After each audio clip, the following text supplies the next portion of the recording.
Ciao a tutti e bentornati sul canale. Per chi non mi conosce sono Sergio, per chi invece mi vuole incontrare sulla PS sono Sergenet.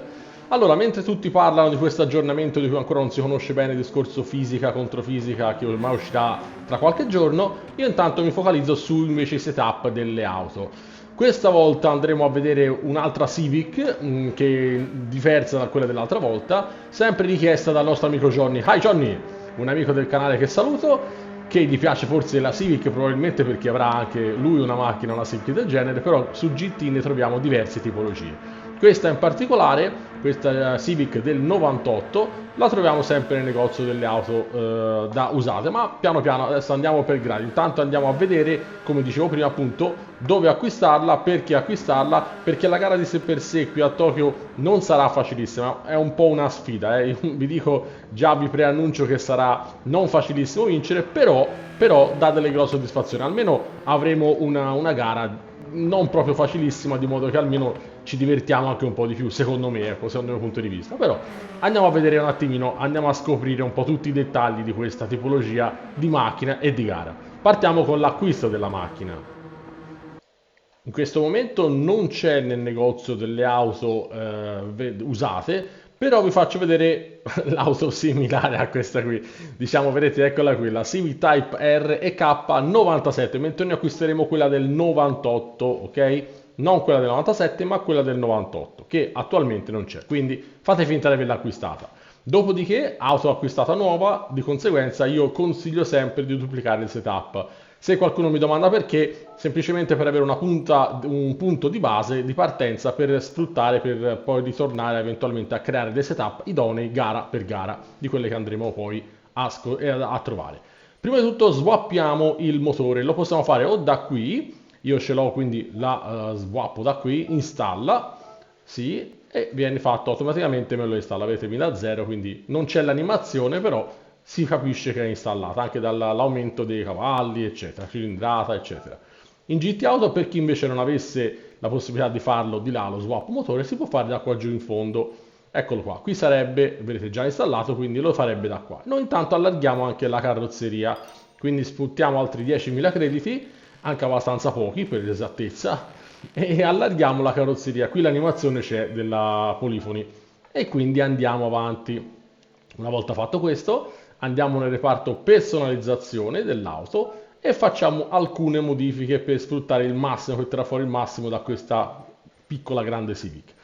Allora, potete scegliere le ruote che volete, tanto la possibilità di scegliere, dovete scegliere 17 pollici, larga il cerchione, larga l'eccentricità, installiamo e andiamo sulla parte delle personalizzazioni. Avantreno, mettiamo tipo B, così in tono con la carrozzeria, retrotreno lo mettiamo anche quello tipo B con questa appendice supplementare e l'alettone gli lascio questo alettoncino A, ma è anche tipo B, però non permetteva di usare la deportanza, quindi metto quella tipologia di alettone che mi permette di sfruttare appunto la deportanza. Gabbia di sicurezza tipo C, così è bella ferma.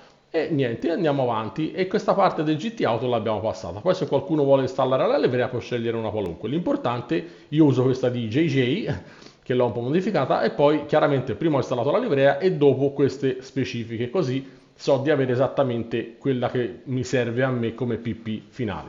Allora, nel negozio andiamo ad acquistare prima di tutto da Suprema l'albero a camme di alto sollevamento S e le bielle pistone in titanio, così intanto facciamo riduzione peso fase 1, ok, prendiamo le sport dure, così come dicevo abbiamo l'aumentalesaggio lo acquistiamo, ma questo ce l'abbiamo già preso, ok? Mettiamo la riduzione peso fase 2, limitatore potenza e Zavor, queste le prendiamo sempre, albero a gomiti da corsa, computer personalizzabile, il turbocompressore useremo quello a medi regimi, non acquistate gli altri, solo medi, l'LSD personalizzabile va bene, il rapporto marce manuale, dovete comprare questo, il manuale, la riduzione del peso fase 3 e l'aumento rigidezza della carrozzeria. Di qua, aumento corsa, messa a punto il bilanciamento motore, lavorazione dei condotti, sistema anti-lag, di sotto marmitta da corsa, filtro e intercooler da corsa, poi uno dei due kit freni a scelta vostra con le pastiglie dei freni, collettore di scarico da corsa, controllo il bilanciamento freni e le sospensioni personalizzabili. Rapporto marcia da corsa no, di qua in estremo non prendo niente, qui ve l'ho già fatto vedere prima su Suprema. Ok, andiamo a vedere il setup che ho studiato per quest'auto qui e soprattutto per questa gara. La gara ovviamente come avete visto dall'introduzione, dal titolo è Tokyo, la nostra Tokyo per farmare più crediti possibili. E andiamo a vedere il setup. Allora, stop delle sport dure sono le gomme di partenza. Queste sono le sospensioni da usare, le regolazioni, e queste quelle del differenziale. Di qua sulla deportanza 33 sull'avantreno, 214 sul retrotreno, 100 di regolazione potenza, 74 di zavorra, tutte sul posteriore. Ok, posteriore, 100% limitatore. Il rapporto manuale, il rapporto personalizzabile manuale, lo portiamo su 300 con queste regolazioni delle marce. Ok, si parte dalla finale e si torna indietro.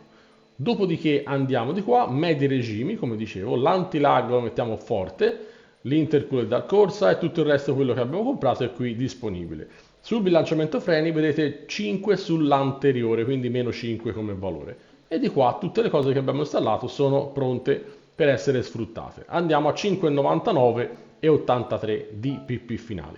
Ok, allora partiamo con la gara e parliamo un po' di strategia. Attenzione perché la strategia con quest'auto, allora, vi dico già, cercate di sbagliare il meno possibile perché è tosta questa gara, ok? Sfruttate tutte le scie eccetera. La mappatura la teniamo a 1 per tutta la gara, a 1, ok? E il bonus gara pulita, per ottenerlo ricordatevi di non tamponare, non fatevi tamponare perché conta anche quello. Cercate di non tagliare, dopo vedremo l'ultimo tornante, la curva nei cordoli di destra e nel cordolo di sinistra. Le barriere le potete prendere in teoria quanto volete. Ora, se usate tutte le barriere, io le uso soltanto a questa curva, alla prima curva del primo giro. Se le usate vincerete tranquillamente senza problemi, se le usate in tutti i giri. Io lo uso solamente una volta e appunto è più divertente perché poi in fondo alla fine si vince un po' di pochi secondi.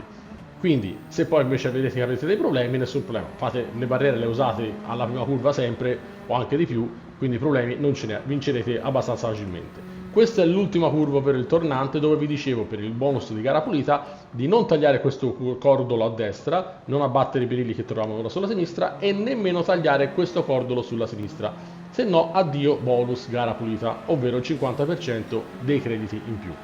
E fin qui ci siamo. Bene, saltiamo dal primo giro, che non vi faccio vedere neanche in quanto lo chiudo, saltiamo direttamente al terzo giro, dove vedete sono secondo, anche se poi su Svillo mi passa, perché ovviamente non è facile guidare questa, dovete avere costanza, perché poi faremo un pit stop per cambiare le gomme e per anche rimettere benzina. Alla fine del quinto giro vedete al tornante sono rimasto dietro a Sosvillo e lo affianco qua e faccio un mega sorpassone, lui allarga, mi cerca dall'altra parte e io lo frego all'interno e cerco di tenermelo dietro. È una trazione anteriore quest'auto, quindi quando in uscita di curva date gas non vi scoda, quindi è diciamo un punto a favore, anche se non ha tantissima potenza, però è un punto a favore, diciamo, almeno qualcosa ci abbiamo che può portare a vantaggio di quest'auto, non potentissima. Gallo alla fine del quinto giro si ferma, come al suo solito, anche se ultimamente hanno un po' stravolto le varie strategie dei vari Gallo, Cocoburn, eccetera. Al sesto giro, alla fine del sesto giro, siamo anch'io, sono in zona che mi fermo, quindi metà gara precisa, ok? Cambio le gomme e metto benzina quanto basta per arrivare proprio in fondo. Vedete, poco più di 6 giri mi bastano, 6 giri e 4 più che sufficiente. E vado, riusciamo in ottava posizione, ma non per molto se non ricordo male, perché ci fregano praticamente quasi subito. Vedete, eccoci qua che mi arriva Highwood e mi frega la mia ottava posizione e divento nono, poco male. Piano piano me li rimangio tutti. Eccoci qua all'ottavo giro, scusate, al settimo giro, fine settimo giro, e diversi si fermano finalmente, così almeno recupero diverse posizioni. Da ottavo, vedete, si ferma anche Cocoburn, anche se mette benzina, sta quasi per finire la benzina, rimetterla proprio ora, avete 62%, lui esce ma io riesco a uscire davanti a lui, non di tanto, vedete, è lì, lo passo in velocità. Questo disgraziato mi butta anche quasi fuori, comunque vabbè, cerca di spingermi al muro, non poteva stare sulla sinistra, no, ad essersi in mezzo, vabbè. lasciamo perdere, non divaghiamo.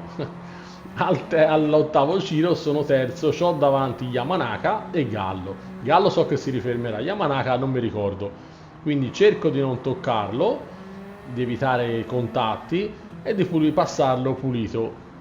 Qui per fortuna io stringo, loro si allargano, poi in questa curva quando mi vedono che io stringo, se non allargo troppo io, mi fanno passare, l'intelligenza artificiale un pochino capisce che non deve sempre tagliare le gambe alla gente se fanno un sorpasso pulito. Gallo si riferma alla fine del nono giro e di conseguenza io, avendo buoni 3-4 secondi su Cocoburn, poi riesco ad arrivare tranquillamente in fondo. Faccio un bel 2:12 che è un buon tempo, non buonissimo ma un buon tempo, e quindi chiudo la gara purtroppo con le anteriori abbastanza usurate, quindi dovete stare attento anche all'usura delle gomme perché non sarà facile anche gestire quella, però poi alla fin fine riusciamo. Avevo più o meno quei 4-5 secondi di vantaggio prima, 3-4 secondi, che più o meno sono rimasti gli stessi anche in fondo alla gara, vedete 4,7, quindi dovete saper gestire con il tempo, facendo dei tempi precisi, il vantaggio, perché non è facile come dicevo prima.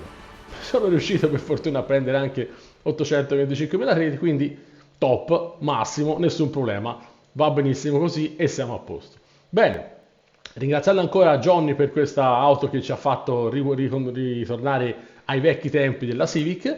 E nulla, vi lascio con le immagini appunto di questa Civic. Vi dico che se vi è stato di spunto anche per voi mi fa piacere, magari scrivetemelo nei commenti o magari nelle chat dei social o addirittura nella chat di Telegram dove siamo un bel gruppettino e ci scambiamo diverse informazioni su tutte le varie uscite o anche cose specifiche, magari tecniche, su vari volanti, pedaliere, eccetera. Buono, poi se volete potete iscrivervi tranquillamente al canale, è gratuito, rimarrà sempre gratuito, più che altro per avere, attivando la campanellina, per avere sempre sotto mano le uscite dei vari video che farò sul canale prossimamente, nei prossimi giorni. Ottimo, ragazzi, grazie ancora per aver visto il video e ci vediamo al prossimo. Un salutone a tutti da Sergio.